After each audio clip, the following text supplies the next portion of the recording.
Hey y'all, just a little heads up here. This episode has some bad audio, especially in the first 5 minutes or so, where it's just kind of hard to hear my voice. I think I took care of it later on, but if that becomes a problem, just be aware of that. Hopefully, it won't continue for future episodes. Thanks, and hope you enjoy watching.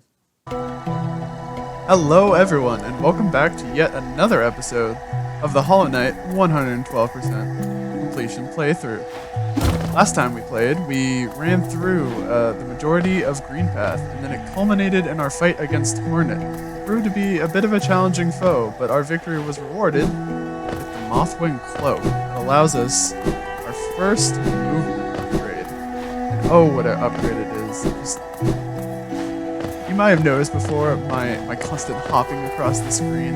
I'm the type of person that I feel like I have to hit some button at almost every moment in order to make things feel like they're going faster. So having the dash makes this a lot better.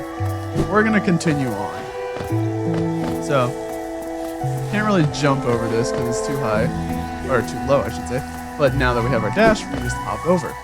Same sort of thing here. Can't really reach that money up there because it's too high. Just do a little jump and a hop, and we're good to go. We're gonna head over to the left first, and I didn't jump. Happens sometimes. So, let's see what we got over this way. One thing I haven't drawn attention to yet is I love the particle effects in this game. You see how when he walks, he just kicks up a little bit of leaves and grass, and then you knock over things in the background, there's like the shattering effect. It's just so much attention to detail. It looks so good. Bye.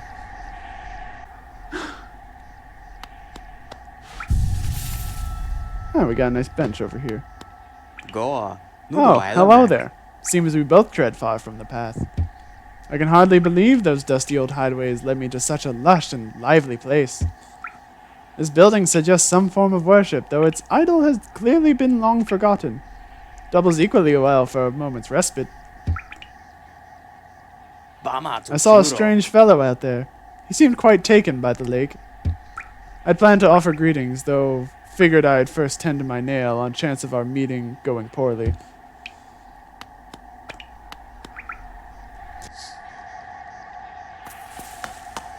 So here's the man he was talking about. He seems pretty friendly, all things considered. Screw him anyway. Ow.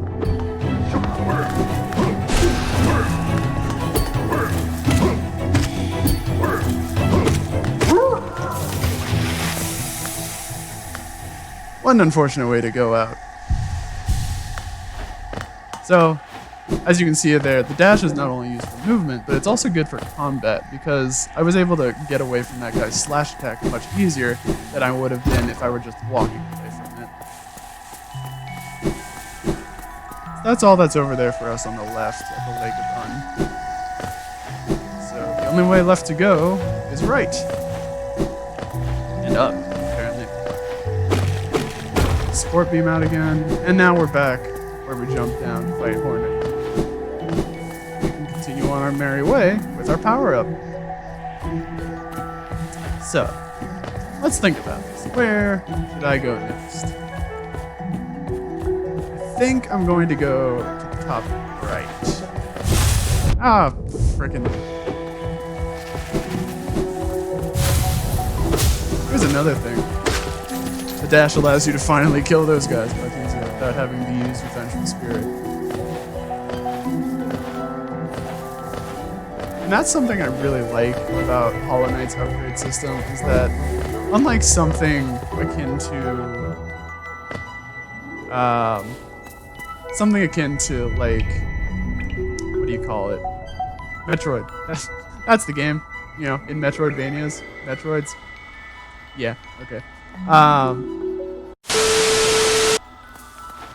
Sorry about that. Minor audio difficulties on my end. Yeah, what was I saying?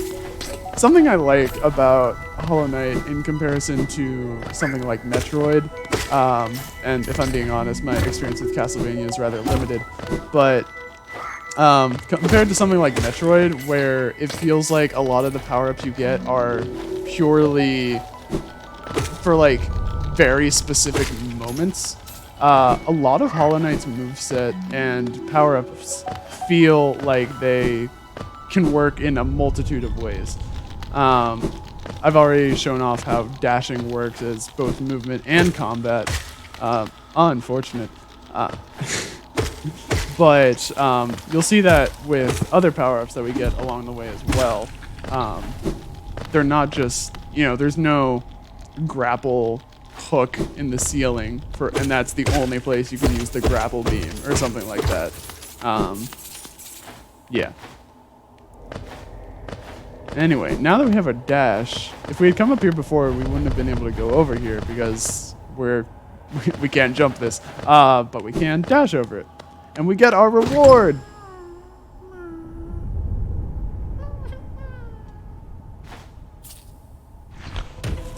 This isn't much of an award.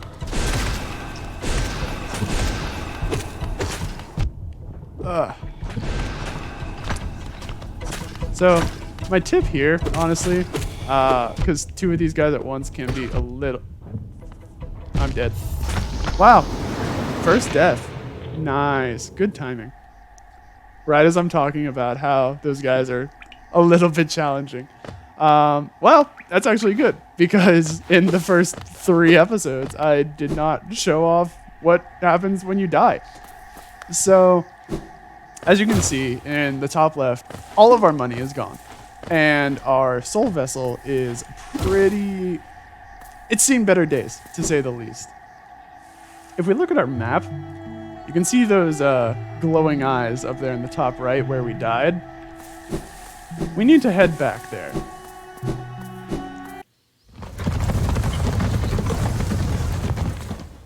So, now that we're back over here, creepy music. If we continue up here, this is our shade.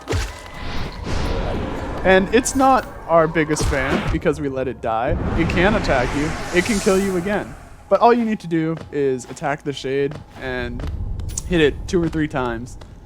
You'll get back all your money and your soul container will fix itself again. As long as your shade is out in the wild and your soul vessel is broken, then you can only hold a maximum of 2 charges as opposed to the full soul vessel, which holds 3.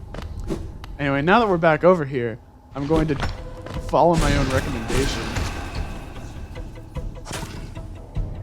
And my recommendation for this fight against these 2 balders is to stand on one side so the other one curls up like a little scaredy cat, and then you can just focus on killing another one.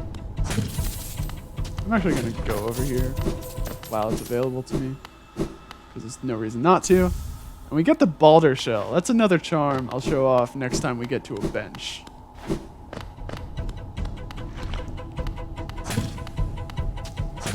But now we just need to kill this guy.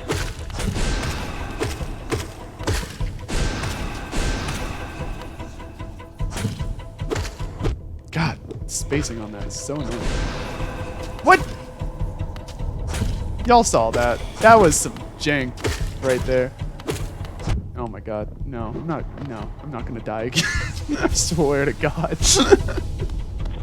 This is not a hard fight. Come on.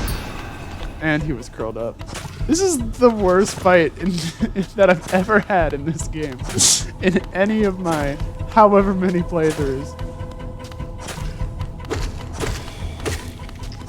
Die. Oh my god. Hardest boss in the game, ladies and gentlemen. Jeez Louise. Oh man. Okay. So now that we've done that, where should we go next? I'm thinking down and to the right. Seems good to me.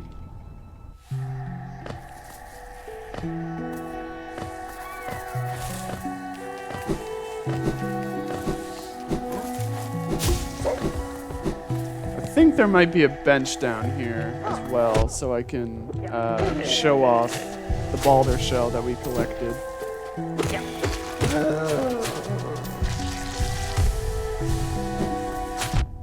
Frickin' man, this episode is not the best one. All right, so let's show this off. I think we actually, yeah, I never equipped Gathering Swarm either. So we're gonna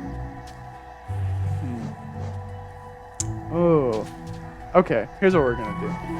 We're gonna equip Gathering Swarm because that makes life a lot easier when we're just going about collecting money. What we're also going to do is equip Boulder Shell. And you're like, Colin, we can't equip Boulder Shell. We only have one notch left. And sure enough, the game's like, no. What? Stop it. Stop it.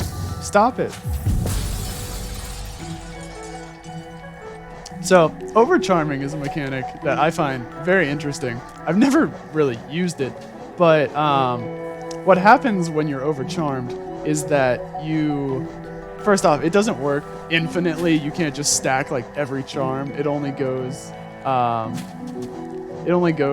if you have like an open space here. So if I have one open space, let's say I had a charm that costs like, I don't know, 17 notches. That doesn't exist. You don't even get 17 notches in the game. But if that did exist, then you could equip it as long as you have the one available notch. But we're gonna go ahead and equip this. This makes us overcharmed. When you're overcharmed, you get all of the benefits that all of your charms have on you, but you take double damage. So it's a high risk, high reward sort of scenario. See right there, I just touched a basic enemy and it did 2 health. But I can also, if I can get a little more, soul here. Did I skip the thing I wanted to go to? I definitely did. Whatever, we'll go to a bench in a second here. We were just at a bench, what am I talking about? Onward and upward, because I don't know how directions work, I guess.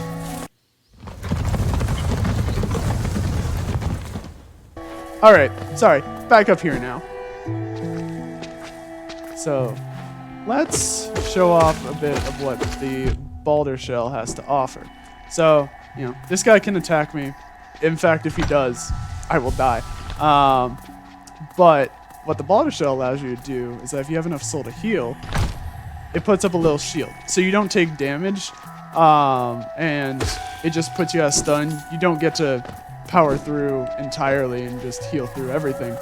And after a certain amount of damage is done to the Boulder Shell, it will break and take time to regenerate. But it can be a pretty decent charm early on because you know, it just gives you that little extra bit of protection that you're looking for. I don't know why I always feel the need to kill those things.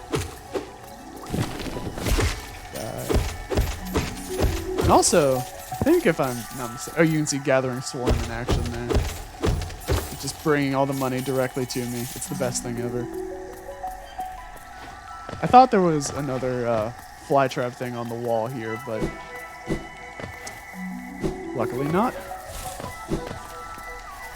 Alright, so we're just gonna go through Greenpath for the rest of this episode, explore all the areas we didn't before. I do kind of want to go back to the other bench, because I don't really want to be overcharmed. For, I think, obvious reasons. If this episode has shown anything, it's that I'm pretty danger prone today. So, is this where... Yeah, okay. So there's a bench in this next room. So we're gonna head back on up here.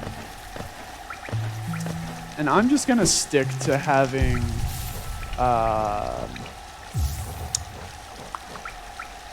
yeah, I'm fine with those two. Soul Catcher's nice, but I don't feel its benefits are, you know, life-changing or anything like that. You know, we can finally get back up here if we need to. So, to the left and down. This is so weird because I'm so used to playing this game and just kind of blazing through it because I know how to get from like start to end.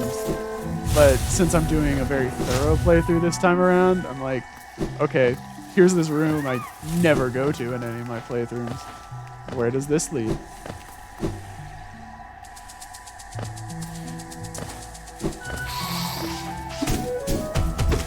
I don't know how that one soaring up didn't hit me, but we take those. And over here, we're rewarded with some geo. That's what most of your rewards are going to be for an extensive period of time. Just a lot of geo. Which, not complaining.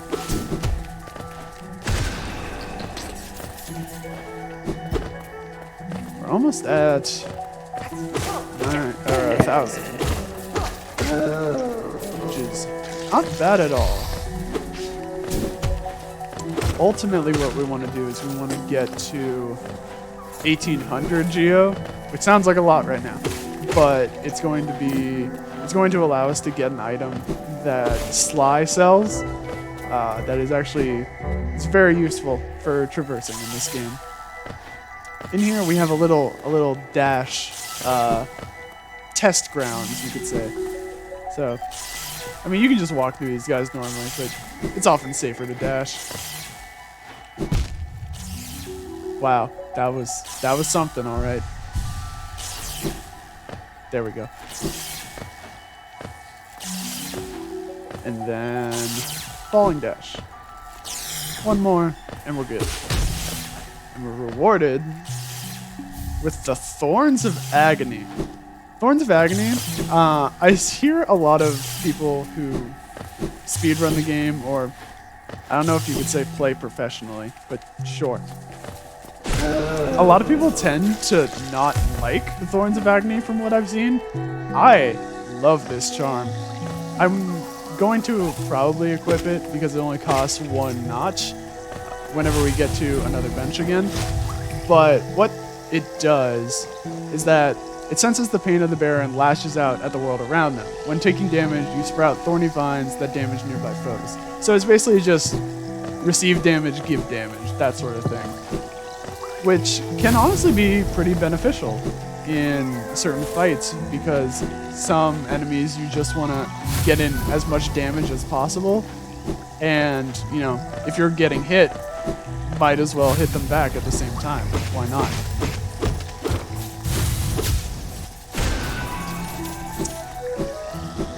Let's see.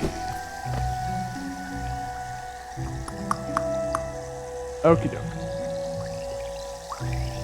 Yeah, okay. We're just gonna head down here to the right.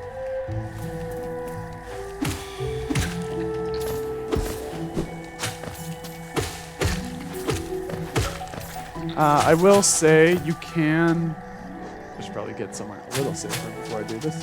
Yep, knew it. I knew it. Enemies in this game that shoot projectiles like that are snipers. Like, US trained 400 confirmed kills. Like, they will always hit you, no matter what you do.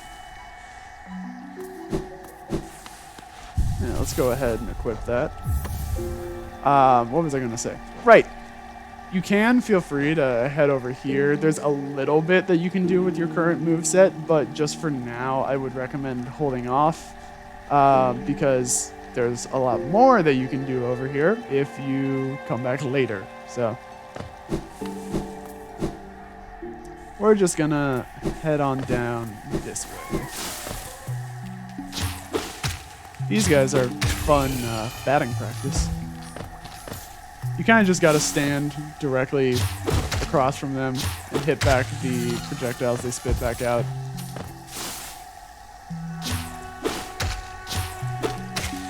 Sometimes they're placed in really annoying areas, but...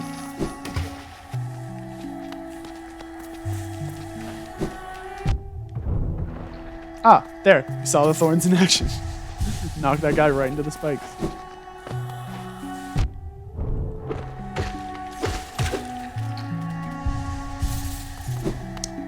So... so this is something I was talking about just before. Can't see anything in here. Don't recommend doing this now. You can navigate your way around. It's not like those types of games where if the area is blacked out, then you can't navigate it at all. But I would personally recommend, especially for first-time players, to just come back later when you have a certain item at your disposal. And we're at 1,000 geo, so hopefully we'll be able to see that item relatively soon.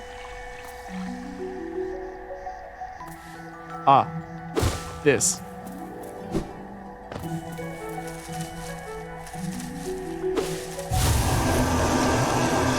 Impromptu boss fight. This is the massive moss charger.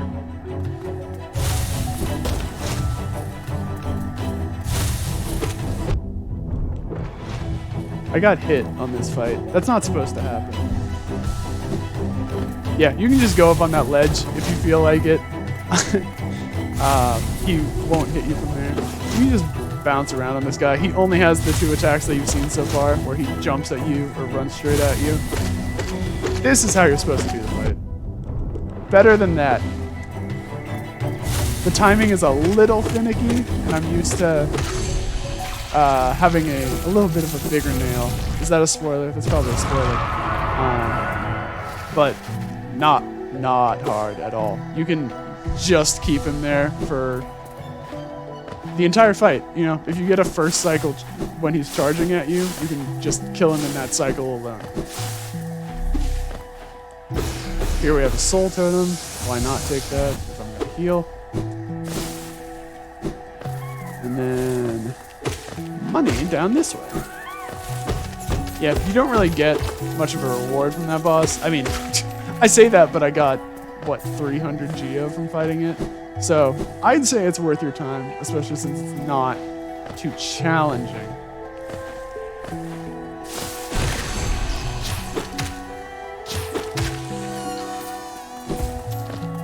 You saw it there, and you might have noticed it earlier, but the hunter's mark appeared when I killed an enemy we had already registered in our journal. That signifies that you've killed enough of those enemies that it's fully deciphered that entry in the journal. So if we go ahead and look at the mask flies, I think is what they're called, that I just killed, wherever they are. Yeah, there you go. Now you can see that we have all of their information listed.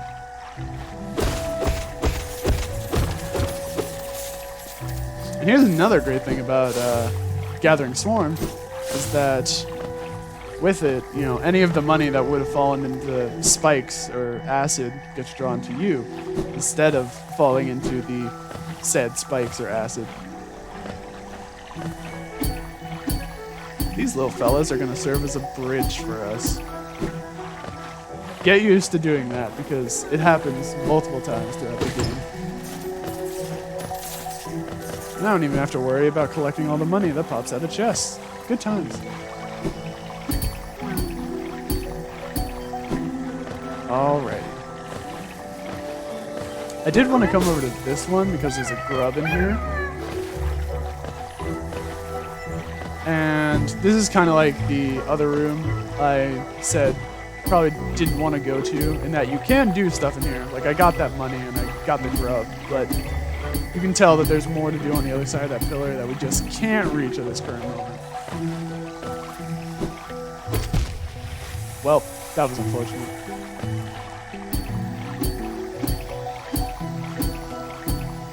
Alright, good to go. Let's head back the way we came.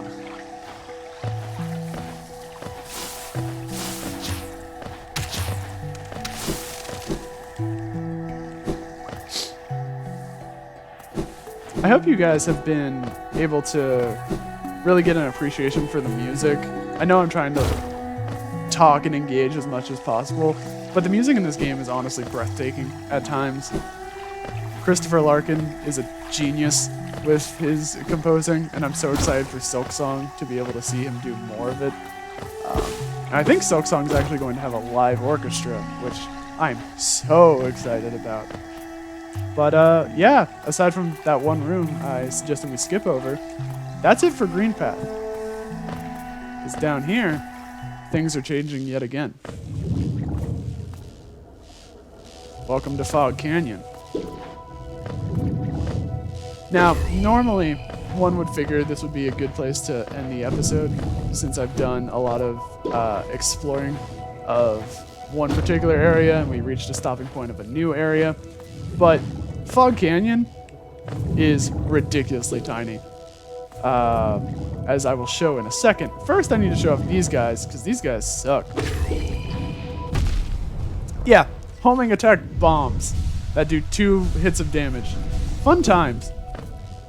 These little ones, though, not at all. Oh, God. I'm realizing now that Thorns of Agony might have been a bad choice for this. Yeah, if you just get out of the way... I have no idea what set those ones off. If you just get out of the way, hide behind a wall or something like that, then you have plenty of... then you won't be hit by it. Also, that one that was hovering here, if you had fallen down and hit him downward, he would have plunged into the acid, and that also stops the bombs from chasing after you. Run! It can hit you through walls if the wall is thin enough, but I'm dead. Ooh! Alrighty. Yeah, see, like that. I'm not going in any of these side areas because, like I said, Fog Canyon is a very small area. I'm going to devote some time to it later where there's... We come back here very later on in the game, and that's probably where I'm going to go into all these extra rooms and show off all that this area has to offer. But I will show this off. Why not?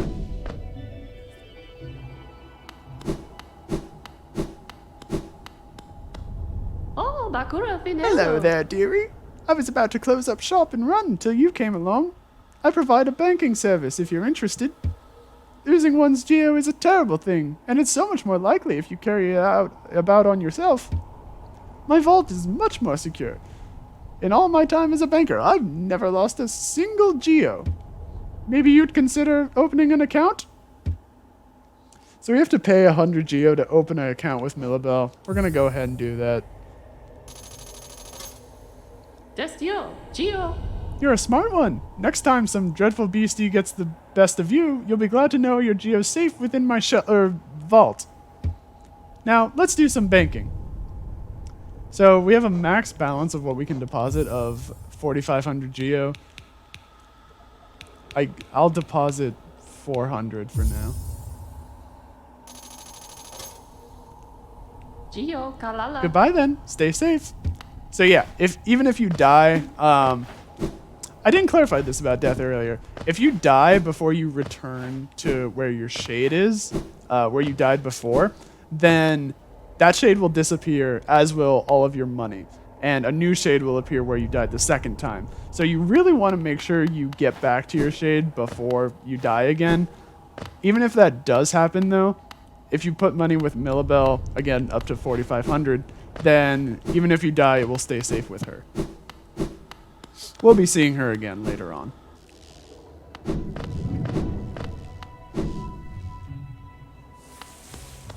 But now, we've made it to Queen's Station. And I think this, like I said, Fog Canyon, very, very small, very short area to go through. I think this is a better stopping point for this episode. Thank you so much for watching. Like always, stay happy, healthy, and kind. I'll see you next time.